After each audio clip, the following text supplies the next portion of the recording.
కదా ఇదేనా నీ ప్రజాపాలన పా ఇప్పుడు వా రాహుల్ గాంధీ గారు నువ్వు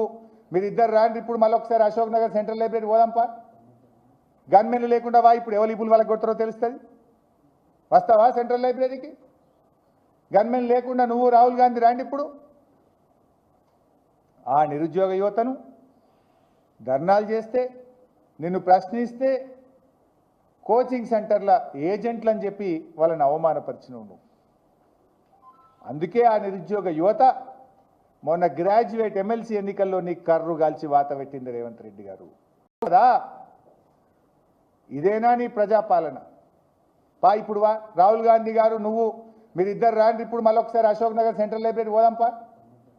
గన్మెన్లు లేకుండా వా ఇప్పుడు ఎవరు ఇప్పుడు వాళ్ళకి కొడతారో తెలుస్తుంది వస్తావా సెంట్రల్ లైబ్రరీకి గన్మెన్ లేకుండా నువ్వు రాహుల్ గాంధీ రాండి ఇప్పుడు ఆ నిరుద్యోగ యువతను ధర్నాలు చేస్తే నిన్ను ప్రశ్నిస్తే కోచింగ్ సెంటర్ల ఏజెంట్లు అని చెప్పి వాళ్ళని అవమానపరిచినవు నువ్వు అందుకే ఆ నిరుద్యోగ యువత మొన్న గ్రాడ్యుయేట్ ఎమ్మెల్సీ ఎన్నికల్లో నీ కర్రు గాల్చి వాత పెట్టింది రేవంత్ రెడ్డి గారు